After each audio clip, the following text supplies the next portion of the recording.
You're listening to Brand Enabled, the human stories behind branding. This is the place to gain greater insight into the human side of branding. Join Gabriel Cohen as he sits down with branding experts, sharing real-life stories of how they faced complex issues along their journey. Learn how others are dealing with maximizing the power of brand and get valuable advice straight from your peers. Here's your host, Gabriel Cohen.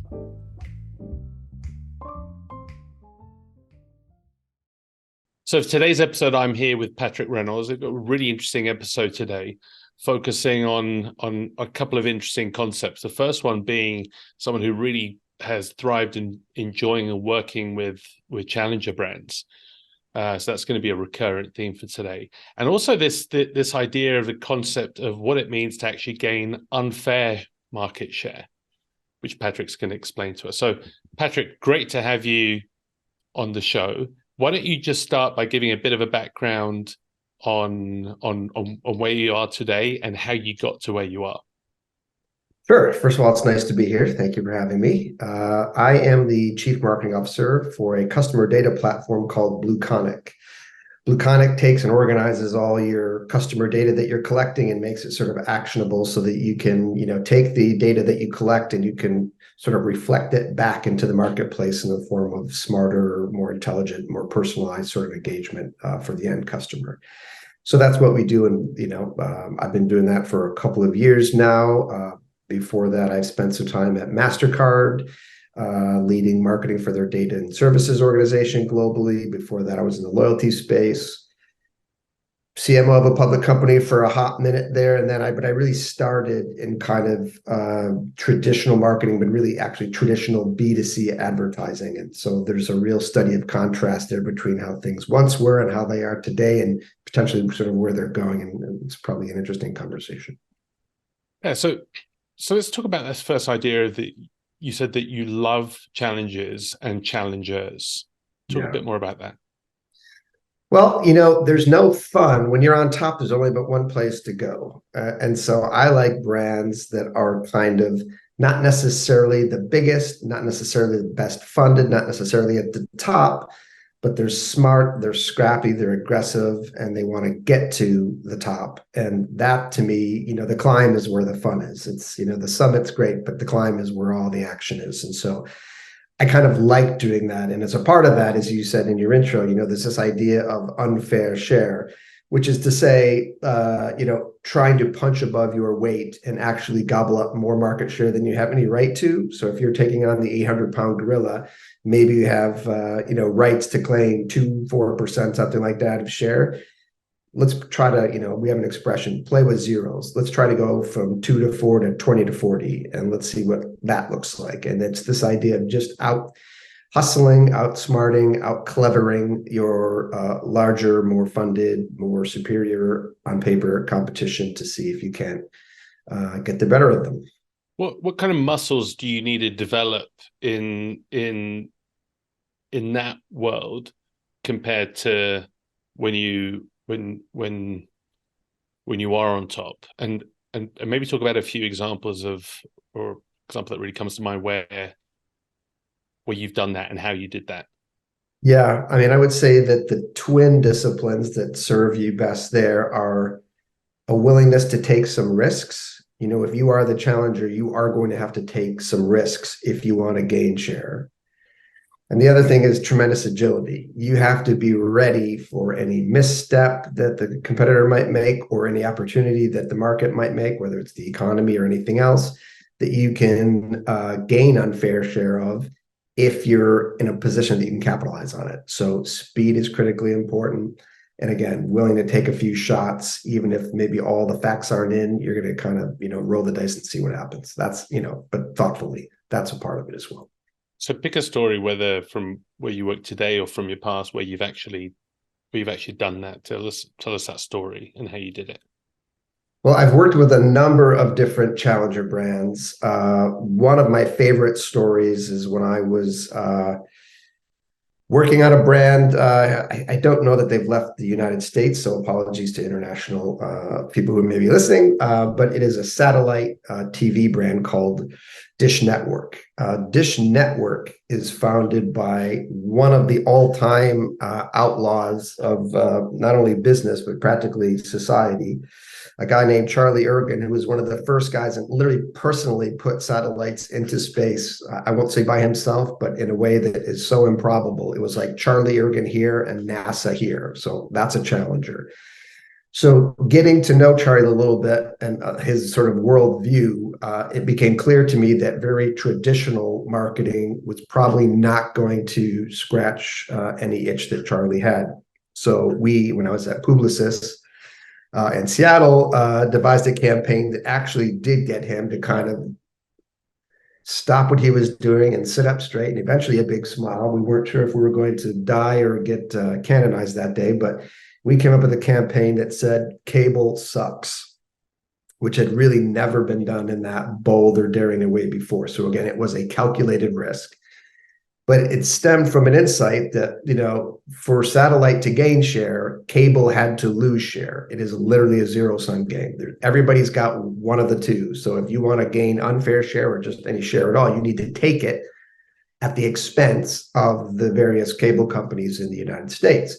And so rather than talking about features and benefits of satellite that made it at least comparable, if not superior to cable, we decided to take the emotional route, which was to say, nobody loves cable. Everybody thinks they're getting hosed by it. So let's just call that.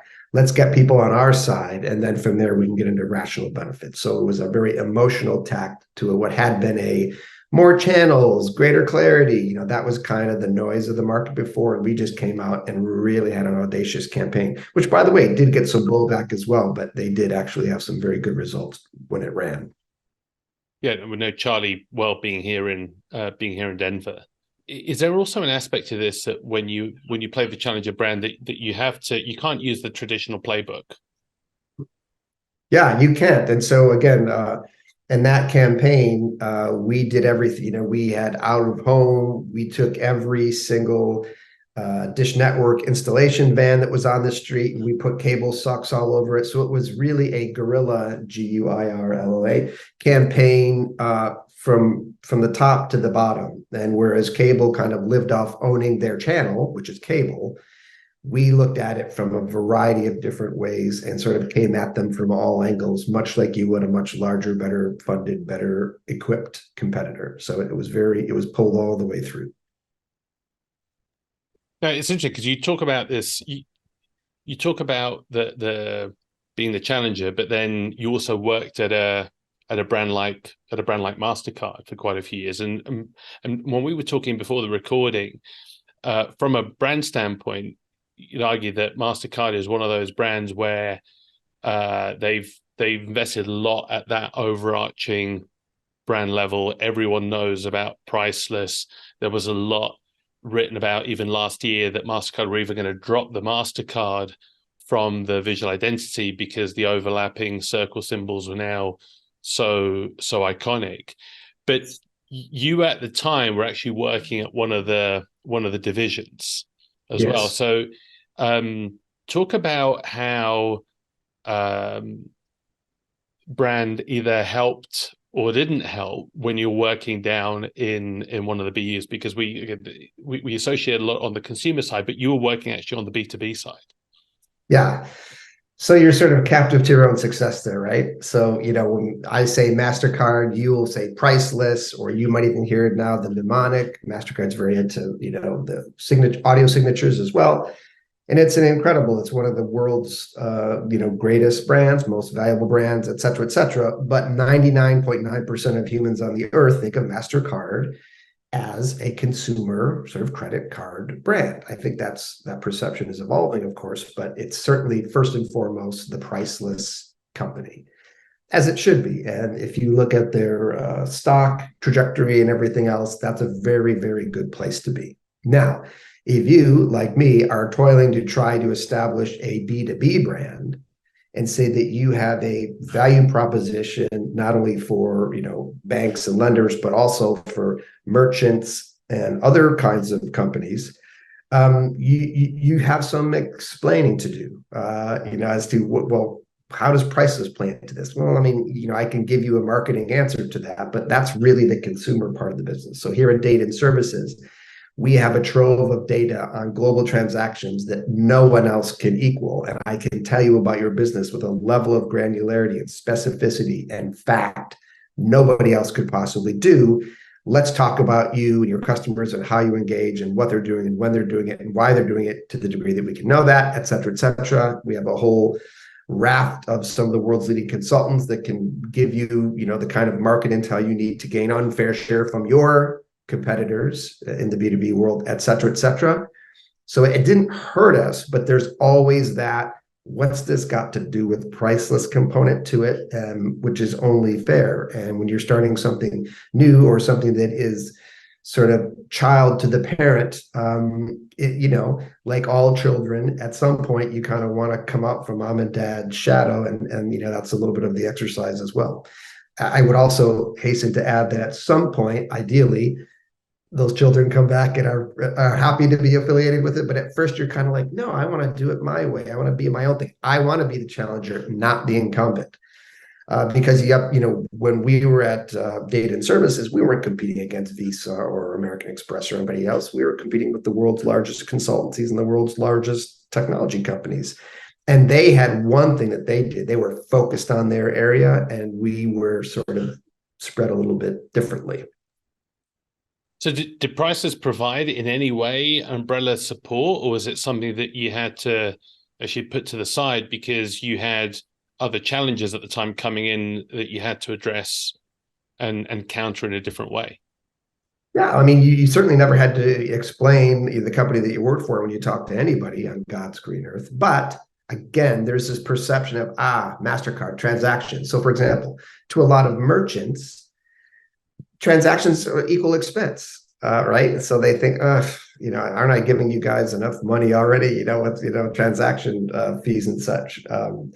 And I think that's something that, it's like, no, we have a whole other portfolio of things that we can add so much value to your business and do.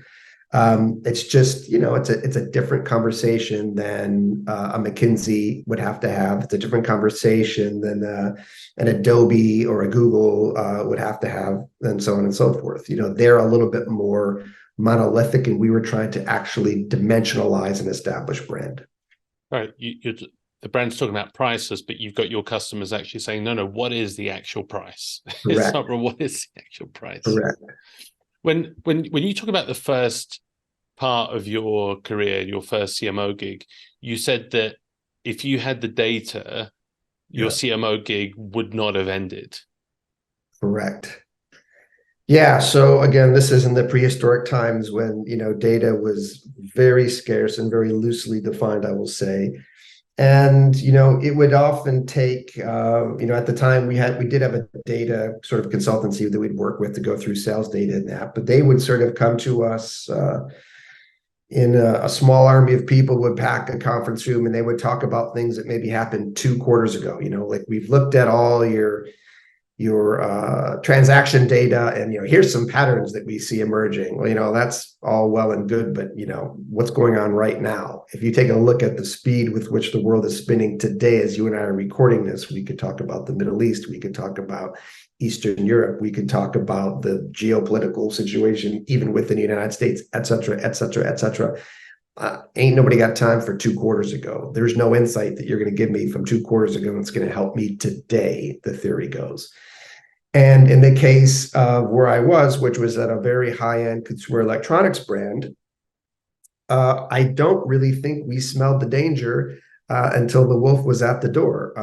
I'm not saying I don't think we did not smell the danger until the wolf was at the door. The danger being people are starting to buy cheaper things, more disposable things. They're moving away from high-end audio in favor of portable, right? They're saying quality, I'm willing to take lesser quality for greater access, i.e. iPods at that time and things.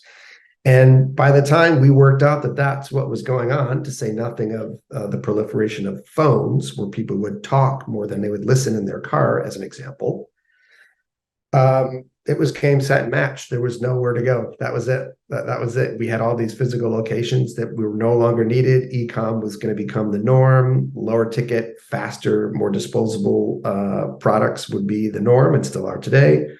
That industry all but cratered. I don't know that we could have really done too much about it, other than maybe change form factor, maybe change mix of products, et cetera, et cetera. We may have forestalled the inevitable, but I don't know that we could have gotten out of that box. But we certainly would have been more prepared for the fight. And Patrick, remind us what brand we're talking about here, because we know we're jumping about into different parts of your career. Not at all. It was called Tweeter Home Entertainment. And I can't tell you the amount of interviews I got in the mid 2000s on the basis of people thinking I had been the CMO of Twitter for a length of time. That was extremely helpful on a certain level, but ultimately not helpful. But yeah, think of like a high-end Best Buy or something selling, $5,000 to $10,000 TVs, $20,000 to $30,000 to $50,000 audio equipment, and so on. All those things are gone now. You'd have to have your head screwed on backwards to spend that much on any of those things, unless you're the rarest of the rare. There's just no market share for that. So, talk about the importance then of identifying strategically and then being able to track what would be a leading indicator, right? Something that gives you that sense of what's truly important. How do you identify what a good leading indicator is, and how do you use it? Well, one way to do it is the exact opposite. Work backwards. Find the things that are working and then sort of deconstruct. How did we get to this place? So if you're a retailer, you might say, like, well, what else was in the basket? Is there every time you see X, it's accompanying Y, that would be something. And then you take those customers that are your most profitable, your most frequency, whatever the case may be, and then you start to look for lookalikes within your own database at first, and then outside of your four walls after. So working backwards is a good way to do it. But it's also anytime you see little anomalous blips of people are coming to a certain area more often, or people are doing things in a way that had not been done historically. Two components to that. You have to know in near real time that they're doing it. You have to have some historical benchmark as to how they used to do it. And all of that requires a sophisticated data operation. I feel like when it comes to leading indicators or even just single KPIs that organizations use, I don't know about you, but my email inbox or text, I feel like I get at least 5 emails a week where someone asking me for an NPS score. Yeah. What are your thoughts on NPS? I think it's a good indicator. It's just an indicator, though. I think basically people vote with their wallets. So I can pretty well tell how things are doing by deal volume and flow and ticket size, depending on what industry you're in. That's one thing. I do sound a little old school in that regard, but people do vote with their wallets, in my experience. I think NPS is a really good, simple, elegant way for people to give feedback pretty, lightweight, low touch, easily. There's also things like G2 reviews if you're in the software game. People are, well, here's the truism. This is the same where they're talking about retailer software. The people who love you are joining like, yeah, they're great. The people who hate you will go on and on and on and on and on. But so the thing about G2 or any kind of peer reviews is they skew negative, but there are a source of intel as well. So, you do have to look at those. You're talking about being at a retail, high-end retailer that competed, the high-end version of Best Buy. I saw Best Buy last year at a conference talk about how they were thinking about NPS. And what I thought was really interesting was the importance actually of how you phrase the question becomes really important. And what they said is, when they were just asking, would you recommend Best Buy, they were getting a lot of 4 or 5s.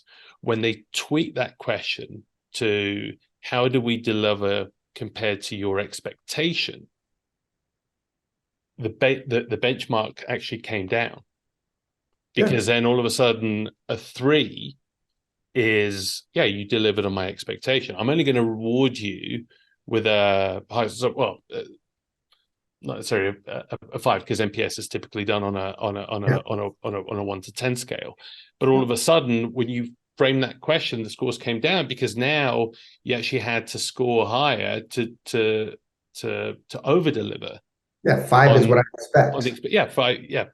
Five is what I expect. And so all of a sudden it actually started to become a lot more useful for them, because otherwise they were getting all these sevens and eights when they were just really meeting expectations just by changing the question.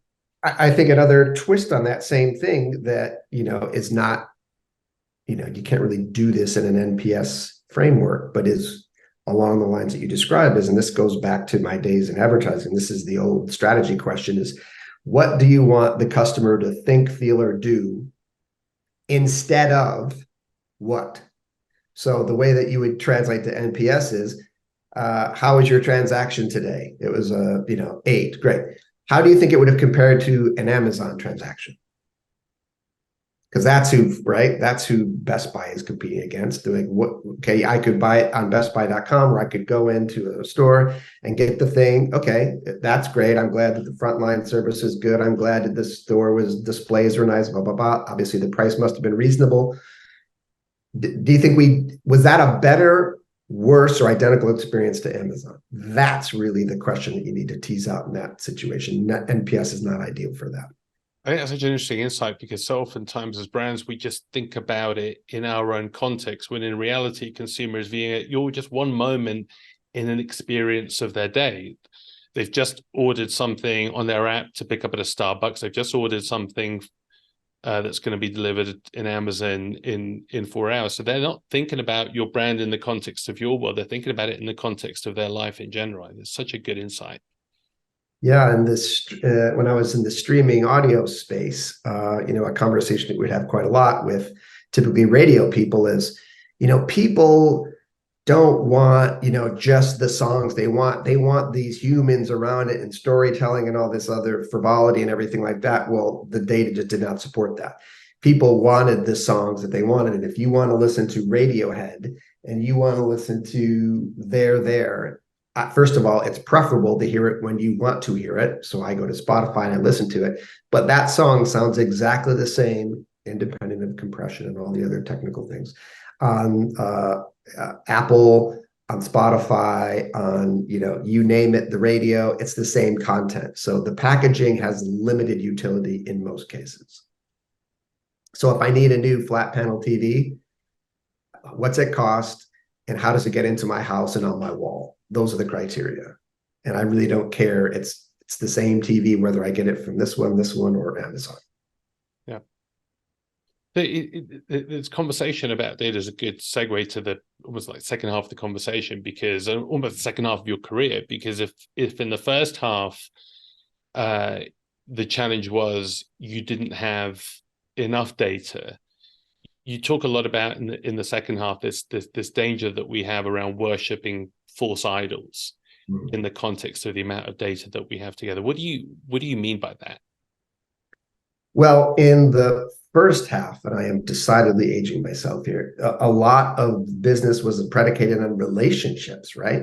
You have to trust me, CMO of McDonald's, that this campaign that we're doing is working, because this is what we do for a living. We are the world's leading experts in the creation of advertising. And we'll talk to 8 people in 8 markets, and they will attest to the fact that, yes, that's wonderful, and I feel better, and blah, blah, blah, blah, blah. It was kind of silly and superficial then.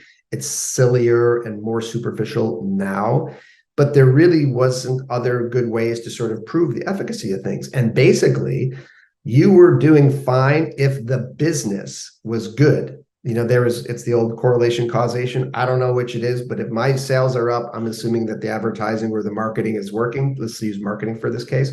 If my sales are up, great, it must be working. If my sales are down, it must be you, and you really didn't have a leg to stand on outside of relationships, right? So that was then. Today, what I see a lot of, and it's troubling, is sort of, again, you say false idols. People thinking like, has anybody seen my open rates? Or has anybody seen the number of downloads that we've achieved, or the conversion rate from this stage to this stage? And that may or may not be interesting to anyone, but I guarantee you can't take it to the bank.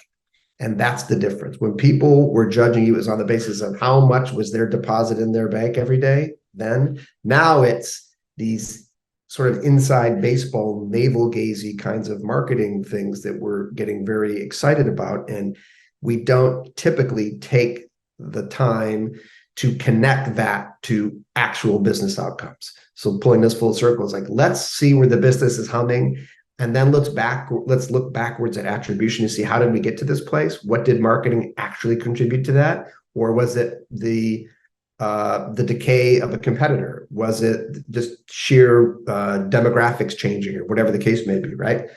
Now it's just, we think of, in some cases, marketing metrics as a terminus. Well, they're not, right? They are a means, not an end, but sometimes we get that twisted in my view.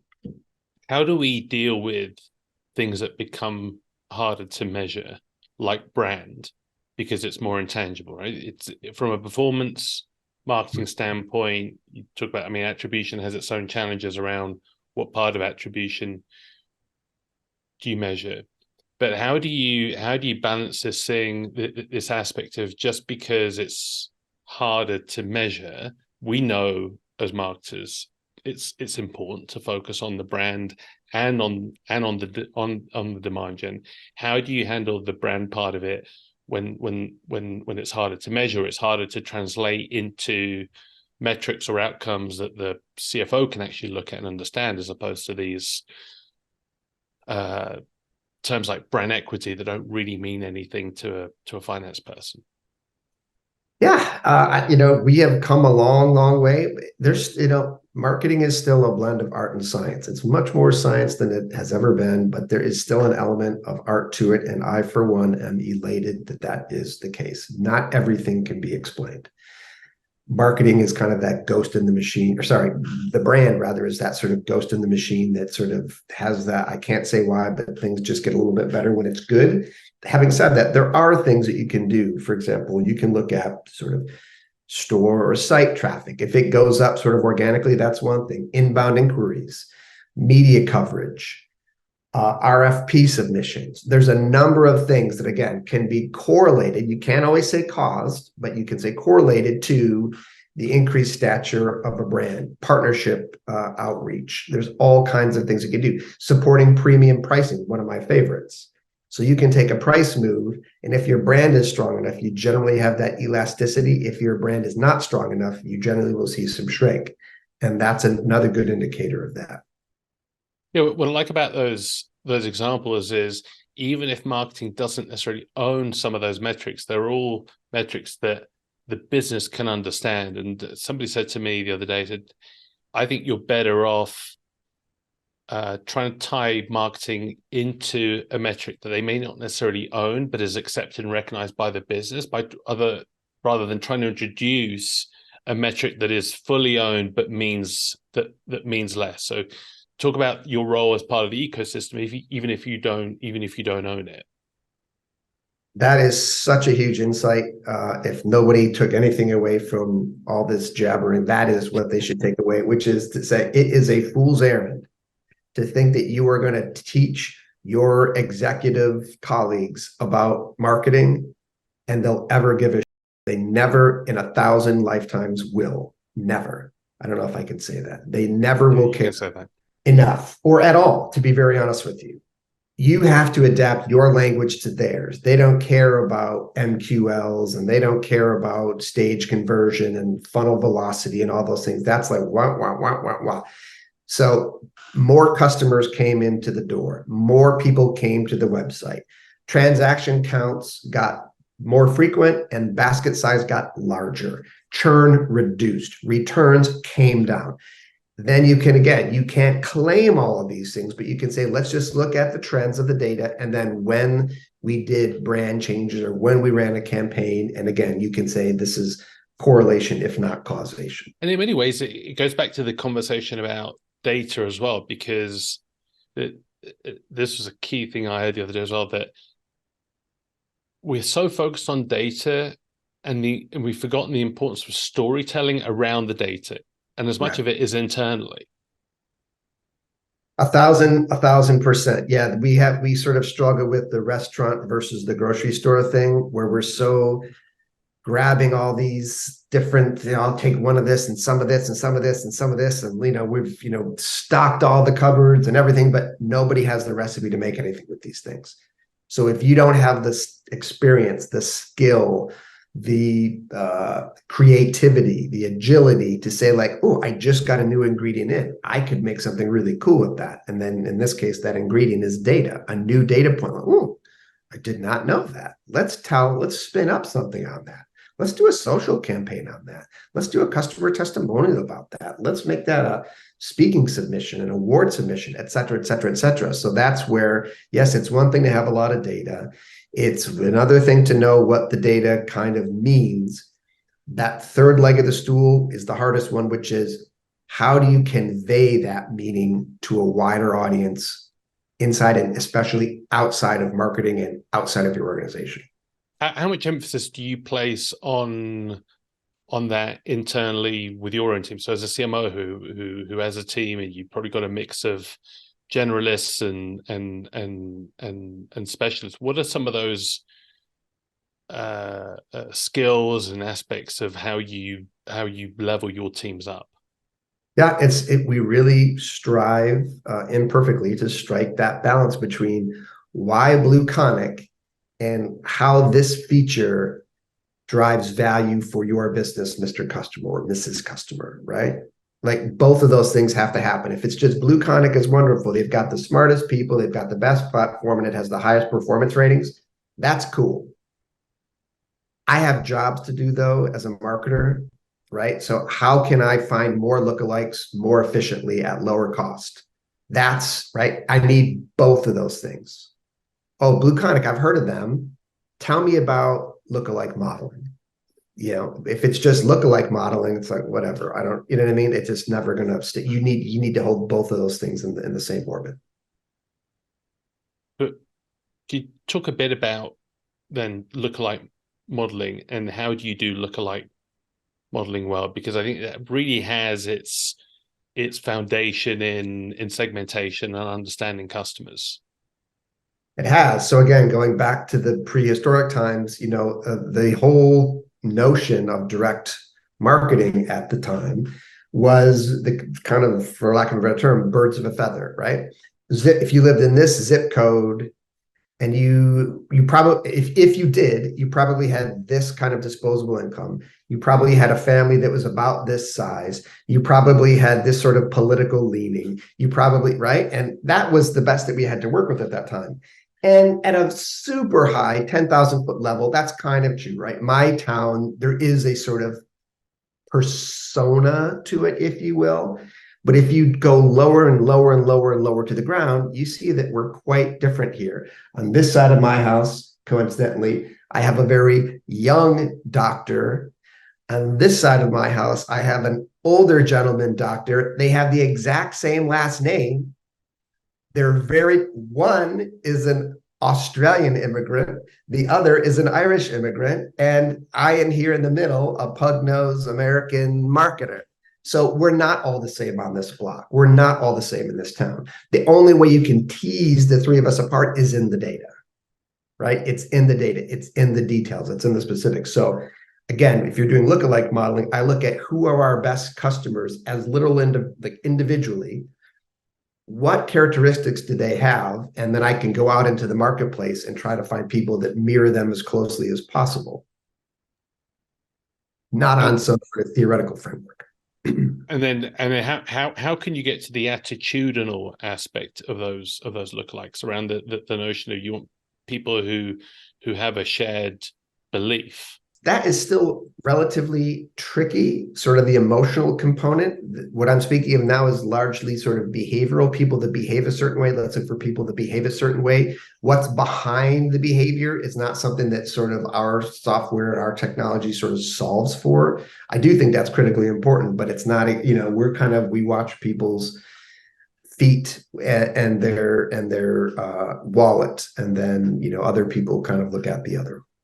So it's the actions, but so talk a bit about that. What are the sort of actions that now you can observe and build lookalike data sets from that you couldn't in the past? Because again, we're not just talking about demographics, like you said. We're able to go a lot deeper into actual behaviors. Yeah, demographics are a very, very small part, I think, in what most people are looking at. It's much more behavioral. So maybe we'll have a customer that says, a good customer will go to a website 3 times and spend X amount of minutes. Within 72 hours, they will look at the same items on their app. If they are a mixed retailer in terms of physical and e-com, they might say, then they'll go to a store and actually touch, feel, look, make sure that it's good. And then they'll generally buy on their app and get it delivered because that's more effective than having to lug it home from a showroom, as an example, right? So that's what we see. It's X amount of research visits. Within 72 hours, they do an app, visualize this in your home, take a picture of your room, take a picture of the furniture. Within a week, they visit a showroom if there's one available to them. And then within 48 hours, they are putting something in their cart. Each of those, so if you assume that that is the sort of the customer experience that you're looking for, there are things as a marketer you can do to make sure that's happening. If they go to the site, you can ping them in 24, 48 hours to also check it out. Look at this in your room with the app. If they do that, you can then say, did you know that within 12 miles, there's a showroom and that particular product is there, and you can go see it, sit on it, touch it, feel it, etc. After they do that, presuming they identify themselves, which there's different little tricks to do that as well, then you can sort of ask for the order. If they don't make it immediately, you can perhaps provide an offer, et cetera, et cetera. So if you know that, then you can kind of take that model out into the marketplace. Talking about this idea of understanding customers and behaviors, one thing I think you said was really interesting is the importance of being a keen observer of people and life, and the sense of what active listening means. Can you talk a bit about that and how foundationally important that is? Yeah, this goes back to a guy that I learned from, a guy named Dr. Bob Deutsch is his name, and he had this thing about observing people in life. And he was a sort of an anthropologist, but the way he would do it is sort of an anthropologist of current day humans in your area, right? So this and this, by the way, goes back to things that we used to do before we had all this data. So the data is great, but your senses are also great. So what Dr. Bob would espouse would be things like, make sure you take the subway whenever you can. Look at what people are reading, look at how they're dressed, how many are congregating together, what do they look like, where do they get off, how do they get there? If you're a retailer, walk around the store. What do they touch versus what do they look at? When do they stop? Do they look at the price? Do they look at the label? Do they hold it up to themselves?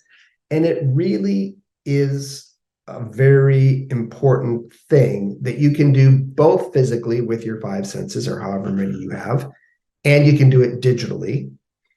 You could also look at behavior, but if you put those two things together, you really get not just the what, but in some cases you get the why. Why do they do that? Why do they put certain toys in a toy store at this level of the store? Because that's eye level for a little kid. How do you get a kid to give shin kick to mom or dad that they want the thing? You put it where they can see it, touch it, play with it, and then they don't buy things, or they probably do buy things more now than they used to, but generally they need mom or dad to make a purchase. So you have to market to them to get their interest, and then you market to mom and dad to make the purchase. So I just learned so much. It's very hard to be a great marketer in the ivory tower. And I think that situation has been exacerbated with COVID and all the other things, when people are, working more in their house, as I am now. It looks like you are as well. So I think it's super valuable to make sure you are out there amongst them and hearing and seeing and getting a vibe for what's going on in the marketplace. It makes you much better at what you do. And how would some of the ways that you can do that, for example, maybe if you work in B2B? Yeah, so we spend a lot of time on what are our customers reading, what events do they go to, who do they think of as thought leaders, who all of those things we ask. And then we avail ourselves of all those same things, even if they don't directly relate to what we're trying to do, just so we can get into the headspace of, I get the agenda that's not directly related to the job they hired us to do, but this is the sort of the agenda behind that. Oh, now that makes more sense. Oh, the cyclical nature, the seasonality of their business. It's not really directly germane to how we talk to them, but it's critically important in their sort of non-frontal lobe, right in the back of their head. That's always on. And so the more we can understand that situation, the better we are at our jobs. Yeah, and some of that, to your point, is even observable. Even if you're not asking those questions, which I think a lot of people don't, you can go into, for example, if you find 100 of your customers or even of lookalikes that you're targeting, go to their LinkedIn profile and you can see what people are posting, what they write about themselves, or you can aggregate and collect all of that. It's impossible not to come out of it with insights. 1,000%. And what you find out is that people have great dimension, even if you're talking to them about, very specific technical software. There's a lot. We all have these really robust lives. And the more actually you do sort of account-based marketing, where you sort of narrow the aperture a little bit. So you're not looking at every potential customer on the earth. You're looking at a few key ones, to your point, through just non-stalkerist observation. You can go, I think I know a little bit more about what makes her tick. I think I see what's important to her. It's about DEI, it's values. It's about currency of technology. It's about, right? It's like, she's giving the breadcrumbs. Let's just follow them and sort of play it back, the messaging. So with all of the experience that you've had, Patrick, how do you look at where you are when you look at where you are today, you look at the teams that you manage, what are some of those core leadership principles that you bring in day to day? Well, I haven't really changed the leadership principles since the beginning of time, which is, I think fair, firm, and friendly is the sort of methodology that I like to do. And it hasn't changed, and I haven't felt the need to change it. And I don't think the people who work for me do. If you're just generally equitable, which is not to say treat people identically, but fair. If a decision is made and now we go, people know that they'll spend a lot less time dragging their feet. And friendly, I spend a lot more time with my coworkers than I do my wife and children. And that's twisted and sad, but it's the world that we live in. And so you just have to bring a little bit of joy, a little spark of life to it, or else you'll burn out or they'll burn out on you, one way or the other. So you just have to bring those. But I think the people who are hungry, the people who are agile, most of the greats I've ever worked with have huge amounts of imposter syndrome, and they're just never satisfied with where they are. They always think they have something to prove. That's really time immemorial. That hasn't changed even a little bit. Is that something that you look for when you're hiring talent? And if so, how do you ascertain that in an interview process? And we're all familiar with like the artificiality of what that process can be like. Yeah, that's a really good question. I try to gauge people's competitive level. And I'm not talking about, sports competitive, like I was the captain of the whatever rugby team. They have high standards. They take it personally. They are very concerned with doing a good work product. It means something to them. I sort of make it my job to sort of dig into that a little bit, because there's a lot of people who have the skills, but generally it's the will that separates. And will kind of comes first for me. Skills we can teach. Will is harder. Any good tips like the kind of questions that you ask, or aspects of how you structure an interview to get to that aspect? I don't. I will just give you one tip. Actually, something I learned. I can hear the collective eye roll of your audience, but it was in one of these improv things that corporate improv things. And what dawned on me there is the key to being successful at improvisation is having no thoughts in your head whatsoever, a completely empty head. So I'm not thinking, I want to say this, I want to ask this, I want to do this, I want to do this. I actually have nothing at all going on. Easy for me. and then you say something. Now that's all I have to work with. Now let me go into that. You said you were really interested in customer experience. Well, what kind of customers? What kind of experiences? Oh, well, these kind of customers. Well, have you ever done it?